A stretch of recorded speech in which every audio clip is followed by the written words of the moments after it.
Sushruta for NEET is now available on the Google Play Store. Try it out for free.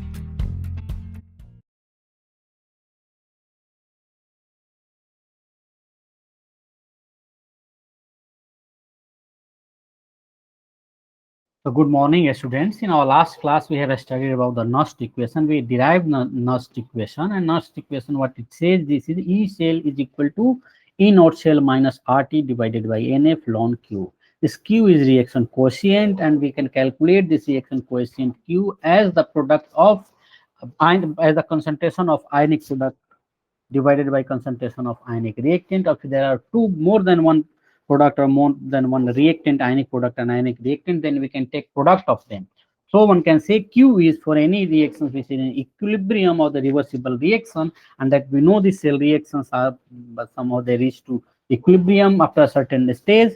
So what we see, the Q could be the product of concentration of ionic products and product here, the multiplication of the uh, concentration of ionic products divided by multiplication of the concentration of the ionic reactants. And this is a Q, reaction coefficient. So we have seen it in the chemical equilibrium, how one can define Q. And the thing here, R is the gas constant, T is the temperature at which this E cell is measured, N is the number of electrons involved in the redox reaction, and F is the Faraday's constant that we know 96500 Coulomb. 1 farad is equal to, roughly it is equal to that value 96,500 value that we take. It is 96,480 Coulomb roughly, but that much you know, 96,500 is okay if you remember that value.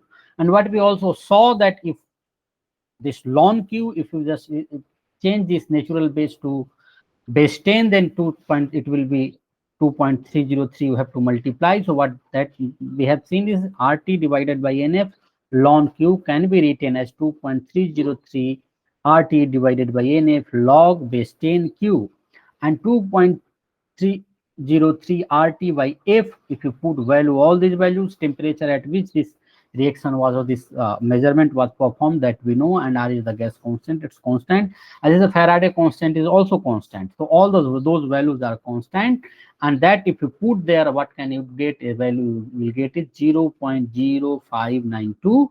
So one can write this Nernst equation as E shell minus E naught shell.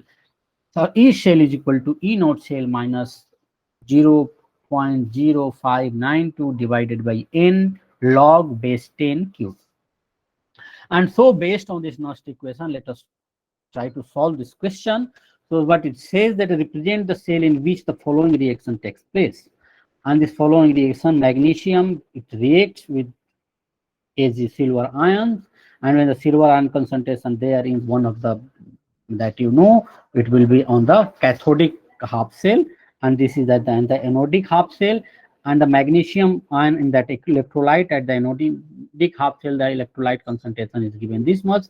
Anyway, the net reaction is this. Magnesium solid reacts with the Ag plus, and it forms magnesium 2 plus and silver solid. And the E naught cell, the standard cell potential is given 3.17 volt, and if E naught cell is given this value, E cell at any condition at any time we can calculate. And how we'll calculate, this is the what we have to do here in this question. So what can we do is we can write cell notation from this reaction. And the cell notation is what? The reaction we start with the something that happens at the anode, and anode oxidation happens, and if we know which of the metal is more reactive, magnesium is more reactive, more active metal, so it will be oxidized, and it's anyway its reduction potential, that value, if you remember, then you can also find out with that the reduction potential value for this will be lower. So this will be actually oxidized because the standard reduction potential value is lower for magnesium. So magnesium, we can write magnesium, then one vertical bar, vertical line, it represents what? It represents the surface or the interface, and this magnesium rod, the electrode is connected through the electrolyte which contains magnesium ion. So the magnesium ion, its concentration is given here, and then the two vertical lines, because there is a two interfaces. Once you go to the electrolyte which contains magnesium ion, then the salt bridge will start, and there will be one interface, and then once where through salt bridge you can go to the another half reaction or another half shell, and there you will see then again face the interface between salt bridge and the electrolyte. So there are two interfaces, so two vertical lines are given there, and there in the there you will find the electrolyte solution containing Ag plus ion with this concentration, and then there will be silver electrode.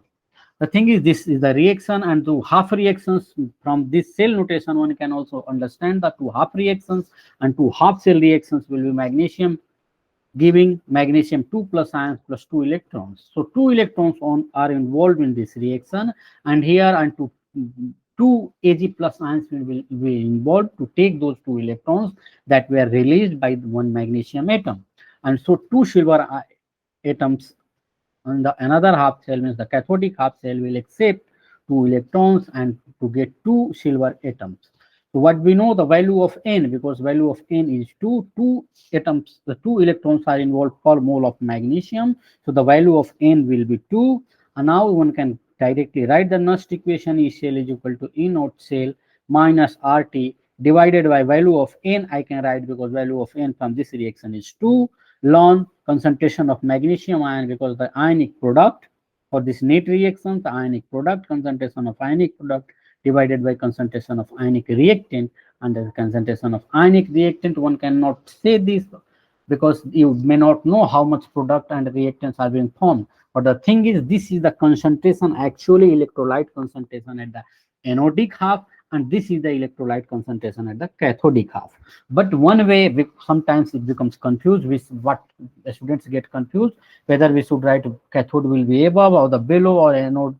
This kinds of confusion comes there. So that's why I am using concentration of the product, ionic product, divided by concentration of ionic reactant.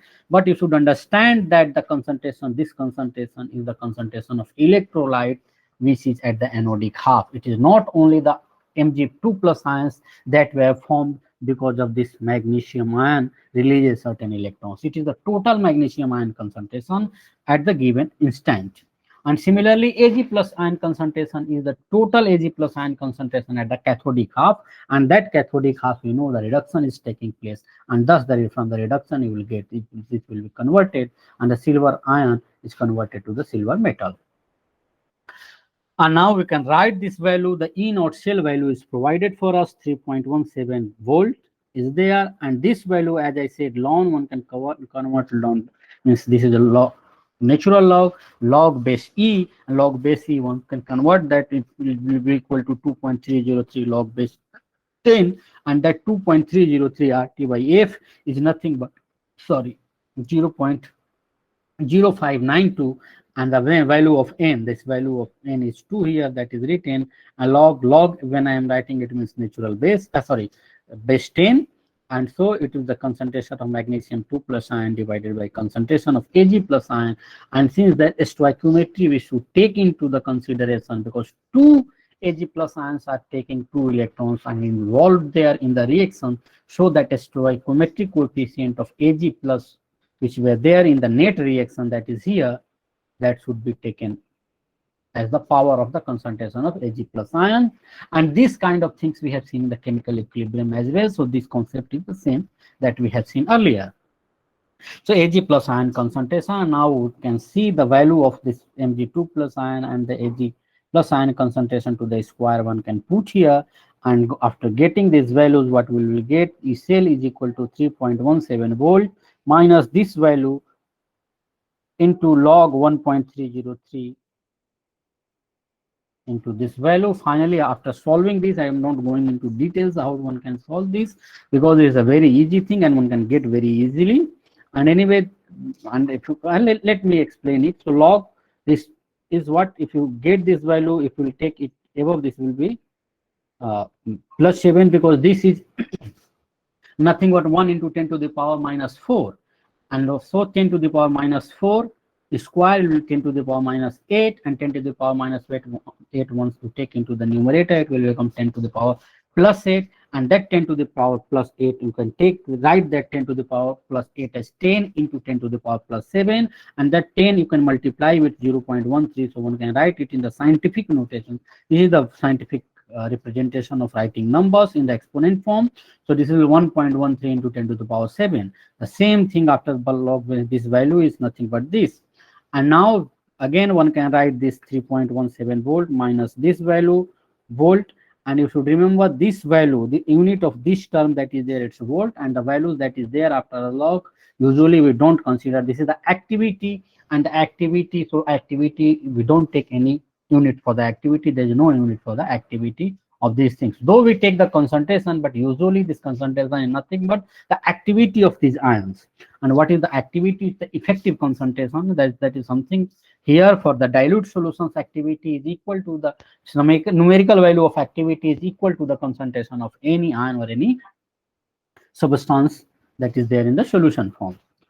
So the numerical value of activity is equal to the concentration. That's why only the numerical value we have taken. The anything that is there in the log, it doesn't have any unit. So whatever that is there before the logarithm, it should have the same unit as it was there for this term. That is why they are added or the subtracted in this form. They are written.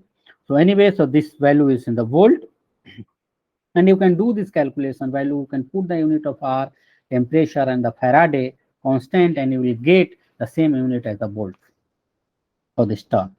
So this is, and then one can write this, further simplify it, and this will be log 1.13 plus log 10 to the power 7, and log 10 to the power 7 is nothing but 7 log 10 plus log 1.13. Getting these values, one can write 7 is 7 into log 10 base 10, value is 1, so it's 7 plus and log 1.13. One can get from the log table this value, and so this entire value will in the volt. And after getting these things done, what will you get? 3.17 volt minus, after solving this, you will get 0.183 volt, and this will be equal to 2.987 volt, and the final answer E cell is equal to 2.987 volt. That will be our answer. So what you say, E naught cell, E cell is always less than E naught cell. E cell, it can become maximum equal to E naught cell, and that will be at the, so that we will see. That's okay. So let us now look into the conductance of electrolytic solutions and electrolytic solutions. And I have explained earlier when the solution, some other chapters, that there are two kind of conductors that we see usually, and one is the metallic conductor, and there is the electrolytic solutions. There are our electrolytes, when the aqueous solution of electrolytes are also conductor of the electricity. So what do the metallic conductors we see? Their applications, a lot of their applications in the physics, and the electrolyte solutions we study mostly in chemistry, and the electrolytes as a conductor. So when a voltage is applied to the electrodes dipped into an electrolyte solution, an electrolyte solution means what are the electrolytes? Such as substances, when they are dissolved in water, they get broken into the ions, and all those substances are called electrolytes. And how much the dissociation happens, how much per mole it is broken, how many means the but fraction of that entire substance is broken into the ions, that depends, that is different. So based on that, one can call some electrolytes as a strong electrolyte, some as a weak electrolyte. That's the different thing. But the thing is, their electrolytes, if they furnish some ions into the aqueous solution, so they are electrolytes. So when voltage is applied to the electrodes dipped in electrolytic solution, so if the voltage is applied, voltage means the potential difference is applied, so there is some positive, some negative potentials, and if the ions are there, so ions will move in certain direction, and because the ions are moving in certain direction, electric charge is moving in a particular direction, so electricity will be generated. So when this voltage is applied along these electrodes that are dipped into the electrolyte solution, ions of electrolytes move, and therefore electric current flows through the electrolytic solution. And the power of the electrolytes to conduct electric current is termed as conductance of the electric solution. And this power of electrolyte, if you know, it also depends on whether the electrolyte is a weak electrolyte or the strong electrolyte. The weak electrolyte, you know, a weak electrolyte, only few ions will be furnished into the aqueous solution. A strong electrolyte, this entire substance will be dissociated almost 100% into the ionic form. So there will be the number of ions will be more, so the conductance will be more. Similarly, another thing that matters for this conductance is also the solution, aqueous solution. If you have taken the viscosity and other these properties of the aqueous solution, or any, if instead of water, if you take any other solution, so that matters. So for the solvent. Another thing is the mobility of these ions as well, because these ions are moving in a certain direction. And since these ions are moving in certain direction, it means if their mobility is low, so the electric conductance will be less. So their mobility also matters a lot. And that also the how the mobility will be depend on, they depend on the charge on those ions, and also the type, nature of the charge on those ions, in which direction it will move, the direction will be determined, and also how big the ions are, because depending on the charge and size, the hydration of these ions will be dependent, and how means the how many water molecules will be laden or bound with one particular ion. If the number of water molecules that are bound together very strongly with a particular ion, then its mobility, it will become heavier and its mobility will be affected. So thus there are so many things on which the conductance of an electrolyte solution depends, and those things we'll see one by one. Let us see few more very conceptual things, very important things that is important for us to understand this particular subsection of this chapter. So first thing is Ohm's law. You might have read it in your physics class, particularly in the electricity chapter. And this law states that the current flowing through a conductor is directly proportional to the potential difference across it. So if there is a conductor, as I said, there are two kinds of conductors. The one could be the metallic conductor, all the metals, and also the graphite. There are some other materials, polymers also, they are also considered metallic conductors, and there are electrolyte solutions as well. So if the current for the, let us see for this, if the potential difference is applied across a conductor, and according to the potential difference, proportional to that potential difference, what we see, the electric current is generated. If the potential is very high, the electric current is also very high. If the potential is low, the electric current will be low, and that this change, the dependence of this electric current will be proportional to the potential difference. This is proportionality, and what does it mean? If you remove this proportionality constant, you have to put certain proportionality, you have to put certain constant, which is called the constant of proportionality. And let us write that constant of proportionality as R. So I is equal to V into R, I can write, where R is the constant of proportionality, and it is also called the resistance. We have given certain name to this proportionality constant, which we call the resistance. And what is written here, the current usually we measure in ampere, the SI unit of current that we know, and SI unit of potential or potential difference is volt, that we also know. So the I is measured in ampere or milliampere, one can write, and the volt difference is in the volt or millivolt. And so what we get, so V is equal to I is equal to, so this is the V, this is V by R, or this proportionality constant is 1 by R, that we represent it as 1 by R. 1 by R, and so this, let me correct it, proportionality constant is 1 by R. So I is equal to V by R we get, so we can write V is equal to IR. And when 1 by R is the proportionality constant, where R we call as the resistance of the conductor. So, and this resistance is expressed in ohm, and this is the R, and this ohm is represented as omega, and this is omega sign, this is the capital letter of omega. There you may see that something like related to close to the W of the English letter, that alphabet, and that is we call the smaller case Greek letter. This is in the capital letter. This is also called omega. This is represented as omega. The above equation, this equation is also called V is equal to IR, is also called Ohm's law, and thus Ohm's law may be also be represented as, or restated as, the strength of current flowing through a conductor is directly proportional to the potential difference applied across the conductor, and inversely proportional to the resistance of the conductor. So what we see, I is equal to V by R. If the resistance is very high, so V by R, value of V by R will be low, so the value of current will be low. If the resistance is low, value of R is low, so V by R will be high, and so what can we get is a very high value for I, and that means current is high. So resistance to current depends on the potential difference, and also another term that we call resistance.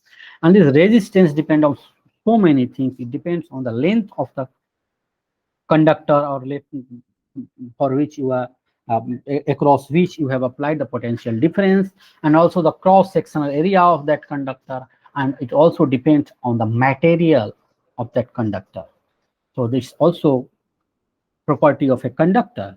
So let us see about the resistance. The resistance we have already defined it, how it came into the existence. It is a proportional as a proportionality constant. Now the resistance is defined. It's the measure of the obstruction of the flow of current, and that we get from, because it's the 1 by r term, I is equal to V into 1 by R, and that's why it's a measure of obstruction. Why the value of resistance is what? Resistance itself, the word meaning is the obstruction. So it's a measure of the obstruction to the flow of the current. The resistance of any conductor, what we know, is directly proportional to the length of the conductor and inversely proportional to the cross-section area of that conductor. So if the length of that conductor is very high, across which you have applied the potential difference, so the resistance will be higher. It will also depends on the cross-sectional area, and if the cross-sectional area is low, you will see the resistance is low. Cross-sectional area is less, you will see the resistance is more. And how it depends on length and area, the cross-sectional area, these things you perhaps will study better in your physics class. This concept we take directly from that the physics, the electricity chapter. And what I said, there is another term, what I said, it also depends on the material of the conductor, and that we will see how it depends on that. So R proportional, resistance proportional to L by A. Again, when you remove this proportionality, you have to add some proportionality constant, called the constant of proportionality. And so we write R is equal to rho into L by A. And this rho is nothing but we call resistivity or resistivity, which is also called a specific resistance. But IUPAC recommended to use the term resistivity only. It has said that you should avoid using term specific resistance. So we use only resistivity. And this resistivity is actually, it depends on the material of that conductor, and it's a property of that conductor. And so the resistivity, and so resistivity we see the resistance now also depends on the rho. Although it's constant for a particular type of material at a particular temperature. It is not constant for all the different types of material. The value of rho depends on the types of material, and also on the types of material. That is mostly, that is what I want to focus here on. So rho is the property of the material. Thus, the resistance also depends upon the nature of the material, because rho depends on the nature of the material. So R also depends on the, and R depends on the rho. So R also depends on the nature of the material. So resistance mostly depends on the three things that is important for us. It also depends on the temperature that we have seen, because the resistivity depends on the temperature. And for those equations you perhaps might have studied in your physics class. The thing is, but that these three factors that is important for us to understand in the chemistry. And what we know, that resistance R is, that is what we have seen, and the unit of resistance is ohm, and ohm is represented as the symbol, the omega, the capital omega. So resistivity, now we know the resistance. Let us look at the resistivity, because resistivity, this term we have seen, is introduced here. So from this equation which is given, resistance R is equal to resistivity into the length of the conductor divided by area of cross section of that conductor. So what we know from here, we can write rho is equal to R into A divided by L. So R into A divided by L. So if I have to, someone asks me what will be the unit of rho, the resistivity, I can say the unit of resistance R is ohm. Unit of area, if the SI unit is meter square, and the per length it will be meter. Length we know it's meter, and area is nothing but a derived unit, meter square. So ohm into meter square divided by meter. So meter will can say it will be nothing but ohm into meter. But in chemistry, what does the ohm into meter actually it means? If the area of the cross section is 1 meter square, you can see that how big area it is, and length is 1 meter. And that will also be, suppose if you want to make a cell, and that such a big cell, you know, it's practically very difficult to make that thing. So in chemistry, usually we do these things, certain reactions at the very small levels. So we use a smaller units. So area that we consider here is in the centimeter square or the square centimeter, and the length in 1 centimeter. So if the length is 1 centimeter and area of cross section is 1 centimeter square, then what we will get, if the L is 1 centimeter, A is 1 centimeter square, then the R value of R will be equal to rho. And rho that you see, rho in, and so what the rho is, what the R, rho is equal to R, when rho is equal to R, when L is 1 centimeter and area is 1 centimeter square. In the SI unit, you can take in the meter squares, but in chemistry, we usually avoid those things because they are very large values and they are not important for us. We don't do experiments and things at such a large scale in chemistry because it will be very costly for us. So thus resistivity is defined as, so this resistivity is defined as the resistance is nothing but the resistance, and when it is equal to resistance, when area of cross section is equal to 1 square centimeter and the length of that conductor is 1 centimeter. So the resistivity, again I'll read out this, resistivity is equal to the resistance of a conductor of 1 centimeter length and having area of cross section equal to 1 square centimeter. And now we can see the unit of resistivity as well, and unit of resistivity will what, rho is equal to R into A divided by L. The SI unit one can write ohm meter, as I said. However, in chemistry, as you see here, we take values, this area and length in centimeter units, so it will be equal to say ohm into centimeter square divided by centimeter, so ohm into centimeter. This is the unit of resistivity that we usually use in chemistry. However, SI unit of resistivity is ohm into meter that we represent as this symbol, and that this value thing you should also remember, you should also know, because in physics mostly you will be using SI units. You should not get confused with this. You should understand also that why we use ohm centimeter, why we use a smaller units, because as I said that making such a huge cell using electrolyte solutions, you know, it will take money. You will be required to making such experiments. Suppose while making experiments you want to improve a certain cell, want to make a certain improve the efficiency of certain cells, you cannot make those things. Even measuring resistance and all these things will also be difficult practically. It is not a solid conductor or something like that. One line one can take one wire and you can measure it. In the chemistry it will become more difficult. Now as we know, the resistance, the reciprocal of the resistance is what we call the conductance. The resistance is what, something which stops current to flow along a conductor when the potential difference is applied. The conductance means it is the stoppage, it's the obstruction. The resistance is obstruction in the flow of the electron. What is the conductance? Then we define one term which is nothing but the directly measure of the ease with which the current can flow when the potential difference is applied along a conductor. So what it is, it's the ease with which a current can flow through a conductor. And that is why it is defined as the reciprocal of the resistance. If the resistance is very high, so it will not be easy for the current to flow through the conductor, and that a lot of heat will be, the electric energy will also be lost there, and those things.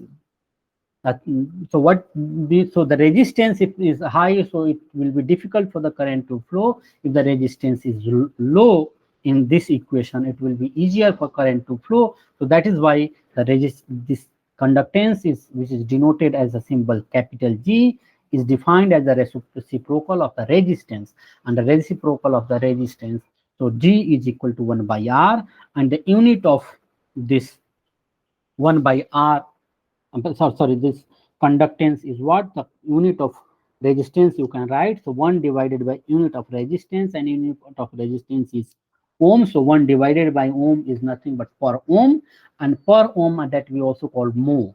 So this is per ohm, the omega per this to the power -1, or you can just invert this sign symbol and it's with this value. So you can as this symbol. So this some symbol is also used to represent the unit of conductance. It means per ohm.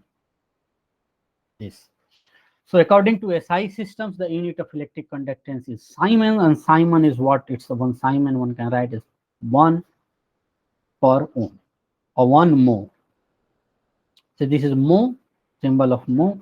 Now let us look at the conductance. We know, and with the resistance we have also seen resistivity. You know, similarly, one the reciprocal of resistance, as the reciprocal of resistance is conductance. So we can also take reciprocal of resistivity, and the reciprocal of resistivity is what we call the conductivity. So the conductivity is the inverse of resistivity, or the specific conductivity, which is also called the conductivity, is also called a specific conductance. And what we see as per the IUPAC recommendation, we usually don't use the specific conductance this term in chemistry. We use conductivity, as IUPAC recommended us to use reactivity. So similarly, we also use conductivity. So conductivity is represented by the symbol kappa. This kappa, this is also a Greek letter. So this is a kappa, we call it kappa. So kappa is how will we get resistivity is rho. So 1 by resistivity is kappa, and the value of rho you can take from this equation. So rho will be equal to R into A divided by L. So one can write R into A and divided by L will go as a numerator here. So one can write this 1 by rho is equal to 1 by R into L divided by A, or L by A. So kappa is equal to what? 1 divided by rho is equal to 1 divided by R, and 1 divided by R is what? It is conductance, the G that we have seen in this equation here. So 1 divided by R, one can write G into L by A. So what I see from here is if the conductance is more, conductivity will also be more. So higher the conductivity of the material, higher is its conductance. So conductance will also be dependent on the conductivity. So one can write conductance is equal to K kappa into A divided by L. Kappa into A divided by L. So the conductance will be proportional to the kappa, and that is the conductivity. So conductivity may be defined as the conductance of a solution of 1 centimeter length. A similar thing that we had defined for the resistivity, 1 centimeter length and having 1 square centimeter as the area of cross section. That is, conductivity is the conductance of 1 cubic centimeter of a solution of an electrolyte. So 1 cubic centimeter solution of an electrolyte, whatever the conductance of that solution, electrolyte solution will be, that will be defined as the conductivity. And how? Because the value of L, suppose here what we get here is kappa is equal to G into L by A. If the value of L I write 1 centimeter and value of A I write 1 centimeter is a square centimeter. So 1 divided by 1 anyway. So centimeter divided by centimeter square will be equal to per centimeter. So the numerically the value of kappa will be equal to G.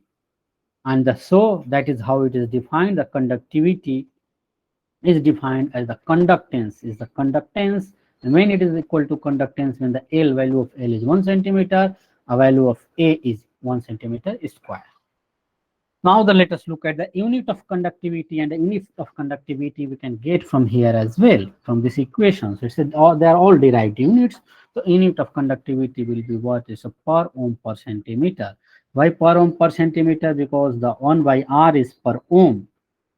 This is per ohm, and this L by A is per centimeter. So one can write the unit of this as per ohm per centimeter, or SI unit one can write per ohm per meter, or the per ohm one can represent as ohm to the power minus 1, the omega to the power minus 1, centimeter to the power minus 1, and that we know centimeter, this per ohm is nothing but 1 Simon, and so one can write this also as Simon centimeter per centimeter. So Simon per meter is a SI unit of conductivity that you see mostly in physics. When in chemistry we take a smaller units, because the smaller value of all those things that we take, smaller amount is required for us.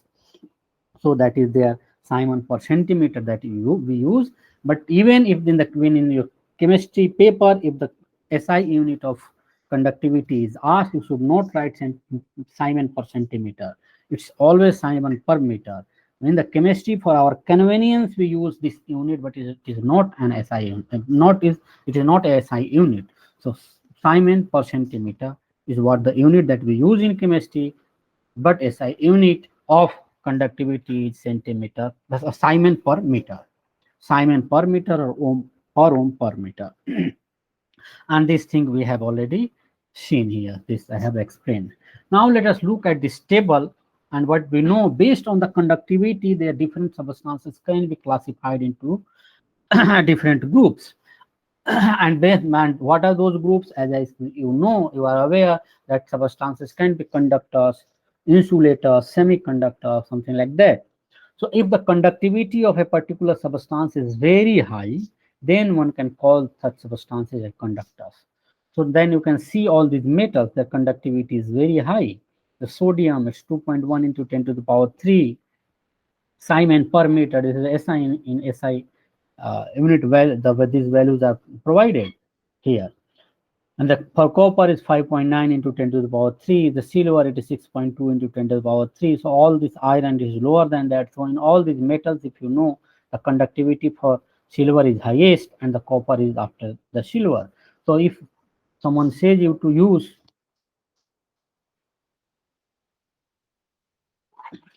means which metal is better conductor of the electricity, among all these values, what you will see, it is silver. Definitely silver is the best conductor. But silver is, since it is costly, so we usually use copper, which is not that costly, but its conductivity is also very high. It's just after the silver. So we use copper. Anyway, now the graphite value of graphite is 1.2 into 10, so it is a 12 Simon per meter. And now we see certain materials like insulators, the glass, Teflon, these are insulators, and you see the conductivity is very low, in the order of 10 to the power minus 16. It is nothing but it means it will not allow electricity to pass through. This conductivity means it's a very low value, it's 10 to the power minus 16, 18, so low value. Now, if you look at the semiconductors, the materials which are considered to be having conductivity between conductors and insulators, and what we see, their conductivity value is between the conductivity of conductors and insulators. And you see these values in the range of 10 to the power minus 7 to 10 to the power minus 2, even 2 for the germanium. So some values that, though these values are low, not as high as the conductivity value of conductors, but these values are quite higher than the conductivity values for insulators, and that's why they are called semiconductors. There are a lot of use of these semiconductors, and that we perhaps you might have seen few of them in your physics. On electronic devices particularly they are used, and you might have seen their use in a bit more detail. Now let us look at the conductivity of some electrolyte solutions. If the pure water is there, what we know that in the pure water, what is the concentration of ions? Even the pure water, some water molecules, it is ionized into H plus ion and OH minus ion. So some ions are there into the pure water as well. And that concentration at the room temperature of the H plus ion is 10 to the power minus 7. And similarly of the OH minus ion is also 10 to the power minus 7. So this concentration of this H plus and OH minus ions, hydroxyl ions and the hydronium ions are very low, and that is why the conductivity of the aqueous solution, pure water, conductivity of pure water is also very low, and its value is in the range of semiconductors. Although it is not insulator, but its conductivity is also very low, and that it comes in the range of that we see in the semiconductors. And so its value, what we see is the conductivity value of pure water is 3.5 into 10 to the power minus 5. And if you add electrolyte, certain electrolyte, and adding electrolyte, what you are doing, you are adding the ions into the solution, aqueous solution. If the HCl gas is passed in the water, what will it do? It will be dissociated into H plus and Cl minus ion. And so if concentration of that HCl in the water is 0.1 molar, then its conductivity value is 3.91. What we see here that is very important for us is remembering this value is not important for you. What is important for you is to understand this trend and also the range value of this range that you can understand, not the individual value of what is there. Some trend and the range, that is all you have to understand and you should remember. Now you see the concentration, when the concentration of HCl solution is 0.1 molar, its conductivity value is 3.91 Simon per meter. If I dilute this solution and make this solution equals to 0.01 molar, what will happen? The KCl, similarly, one can see the concentration is similarly, because both of them are actually a strong electrolyte, though they may not be the H plus ion and K plus ions, that they cannot directly be correlated. Cl minus are there because their mobility will be different. I'm saying, even though what do we see here, decreasing the concentration, we see the conductivity value is decreasing. The KCl and NaCl, they are quite close, even though their conductivity value is different, slight difference value is there with the same concentration, and that slight difference can be actually understood in the terms of the mobility of K plus and Na plus ion, because Cl minus ion is the common in both the cases. Concentration of all the ions will be the same. So what is difference is the nature of the cation, the K plus and Na plus. And with the nature of cation, what we see, even on the charge on these cations is same. What is the change is there is the size of these cations. The K plus cation is larger in size, Na plus sodium cation, sodium ion is smaller in size. And so if it is larger in size, its hydration is low. And hydration is low, so what will happen? So it's less number of water molecules will be strongly bound to potassium ion, and so the mobility, usually the mobility of potassium ions are more than the sodium ions, and so and it depends on the hydration, because the charge to size ratio is high, means the hydration is high, and hydration is high means more and more water molecules will be bound together, and so the thing with this ion, the hydrated ion, will be heavier, and in the solution it is not the individual ion that moves, it is the hydrated ion which moves into the solution when a potential difference is applied. So the Na plus ions will move slowly because it is heavier, because of the high extent of hydration there, and that is because of the high value of charge to size ratio. Now if you look at this, these three are very strong electrolyte, and that now we just compare the nature of the electrolyte. If you use just the weaker electrolyte, the HCl is very strong electrolyte. If instead of HCl, if you use just weaker electrolyte like HCtic acid, even if the concentration is same, what do we see? We see that the mobility of acetate and Cl minus ion will also be affected, but that is a different thing. One thing that is more significant here is the ionization of these two electrolytes.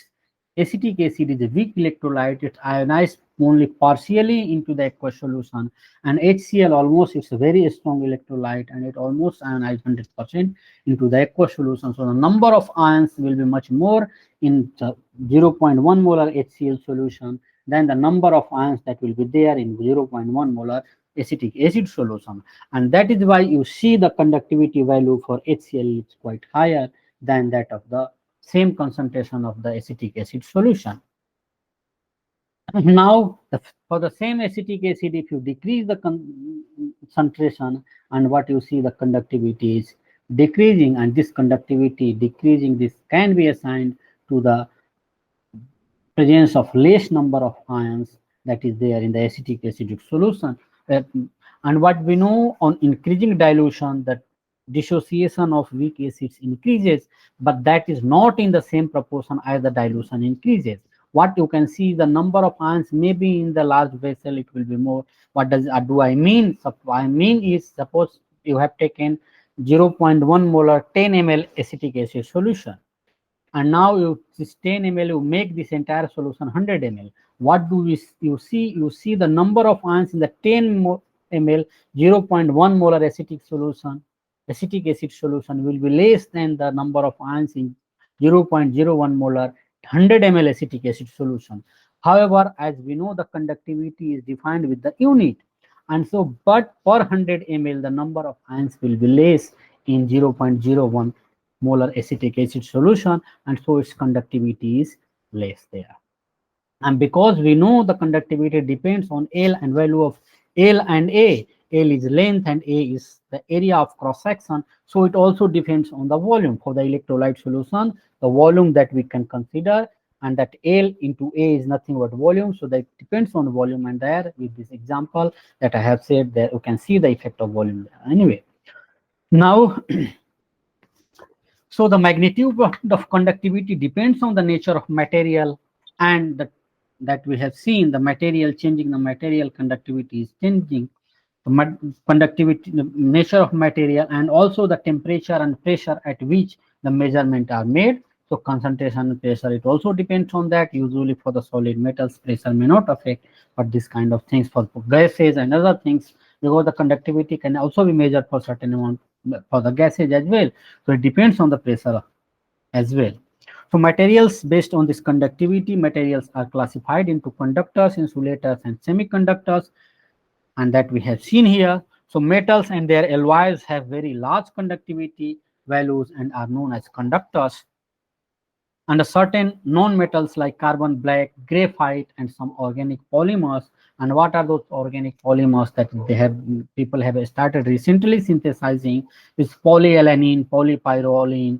Polypyrrole. Pyrrole, you might be knowing the one organic aromatic compound. It's a heterocyclic compound. And so pyrrole, the polypyrrole and polythiophene.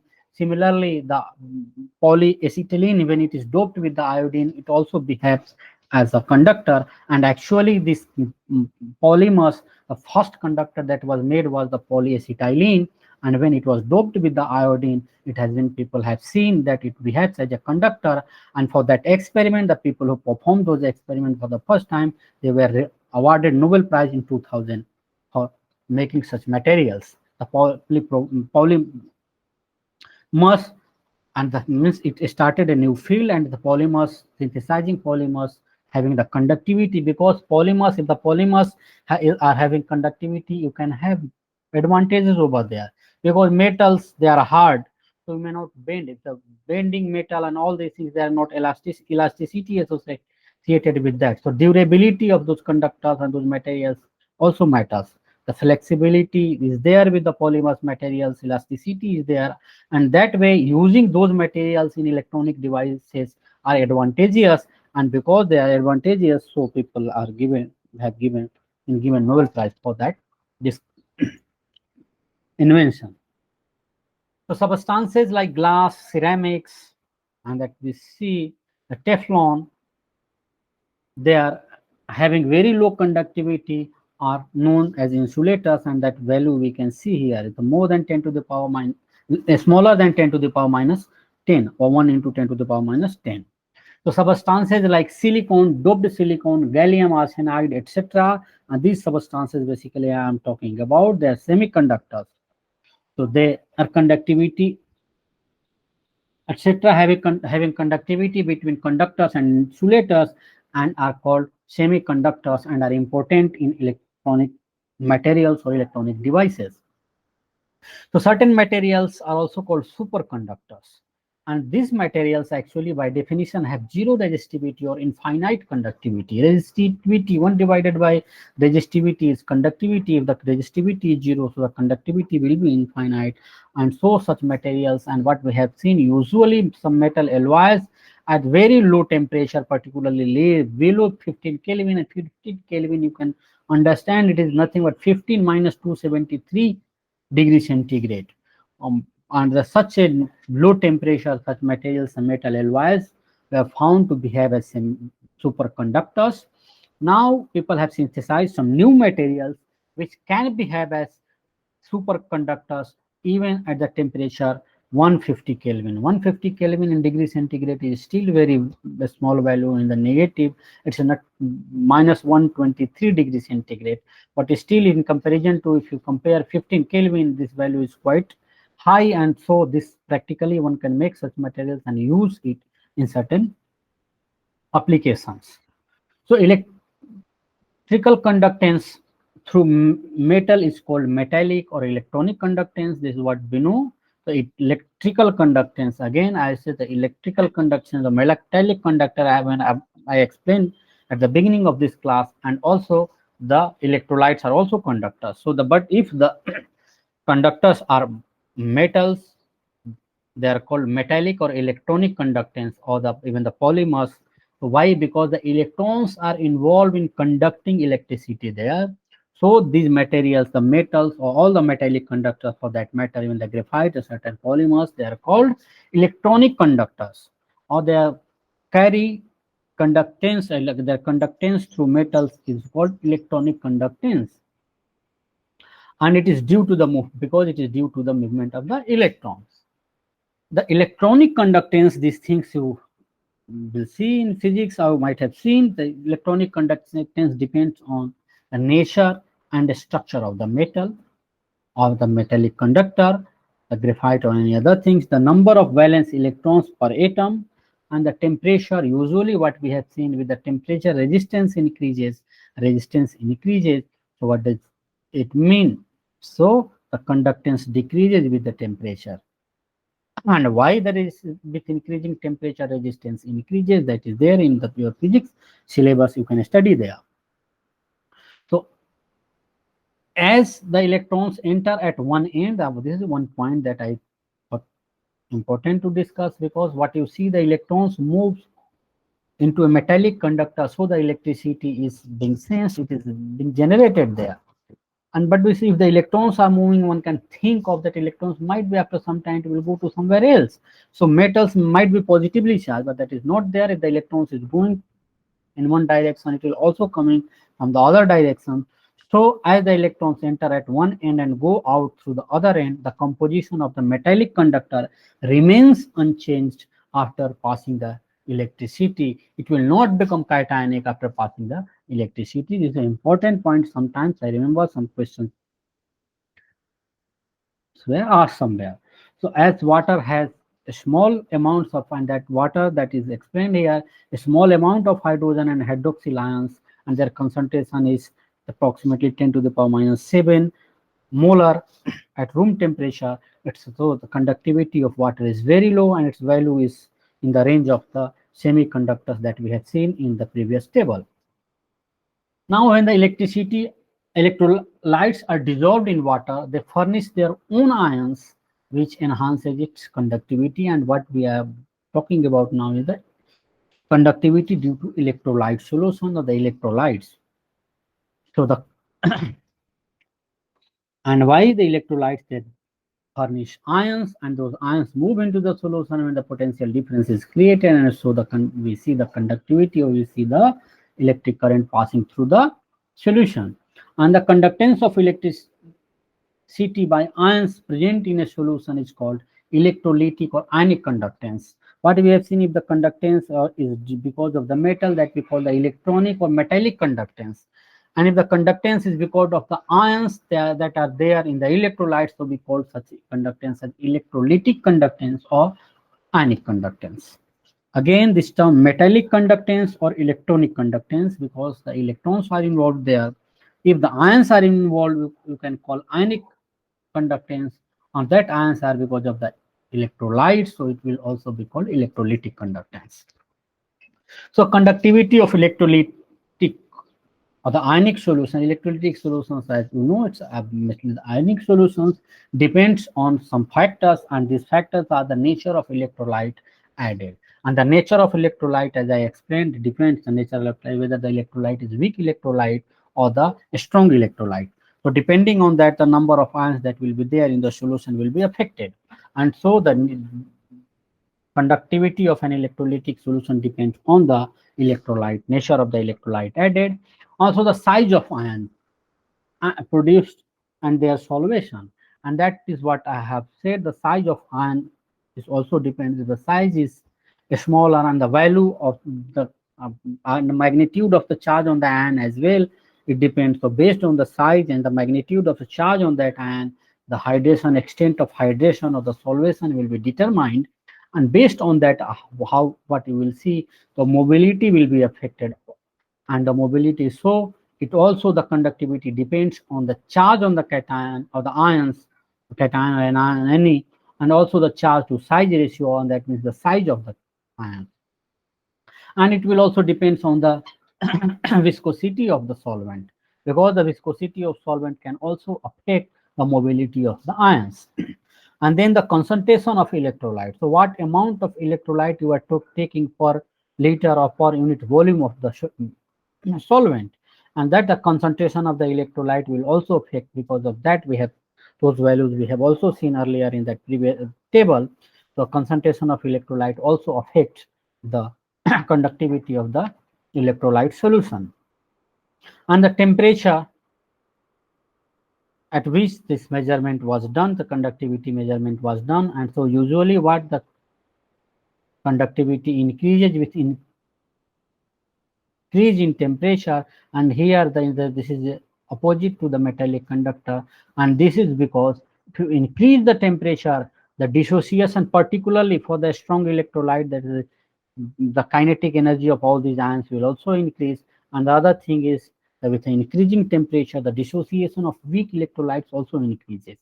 And if the dissociation of weak electrolytes increases, so the number of ions that will be available for the moment when the potential difference is applied is more. And so that with the temperature, increasing the temperature, conductivity of the electrolyte solution increases. And the measure, let us look at how the conductivity can be measured for an ionic solution. And usually for the conductors that we know, the device that we use is the Wheatstone bridge, and that the circuit diagram of the Wheatstone bridge is shown here. What do? We use a DC current like a battery, and we use 4 different resistance. So R1, R2, and then there is we connect, and then R1, R2, R3, R4, and between this R1 and R2, there is somewhere we connect some voltmeter or some any detector, and then it connect to the middle between this wire that is between the R3 and Rx. And what is the Rx here, or what is the unknown? It is unknown resistance, and the value of R1, R3, and R2 are known to us. But the value, this value of R2 is what that can be changed, though it is known, but one can vary this value of R2. And while varying the value of R2, what can we get? Once we get a certain condition when there will be no current that will flow through this voltmeter or the detector, when that condition at the value of R2, when this condition is achieved, at that point what we see in the whole Wheatstone bridge, again this is part of the physics, the concept has been taken from there. So one can at that point when there is no current flow happens between D and B, or that means then the voltmeter, in that case the R2 into R3, that's the opposite resistance that are there, diagonally opposite resistance, and R will be equal to R1 into Rx. So that way R1 into Rx is equal to R2 into R3, and when it will be equal to, when there is no current that flows between D and B and through this voltmeter or the detector that you are using. And so with that value of Rx one can get, because what the resistance you have added for R2 that you also know, and R1 value of R1 and R3 are also known. So one can get at that point R2 divided by R1 will be equal to Rx divided by R3. The similarly, what as I said, R2 into R3 will be equal to R1 into Rx, and with that you can get R2 divided by R1 is equal to Rx divided by R3, and so the Rx will be equal to R3. Rx will be equal to R3 into R2 divided by something that is exactly opposite to this R1. And so this is very easy to remember as well. So however, for measuring the resistance of ionic solutions, we face to measure problems. And what are those major problems? This is for the conductors, it is very easy. We can use a conductor here. However, for the electrolytic solution, you cannot use electrolytic solution as a conductor here. Solution, you have to put something there, and the vessel is required, and so many things are there. So there is difficulty that we face with using the electrolytic solution and measuring its resistance. So that thing we'll see in our next class. I stop here. That point will be discussed on next Sunday.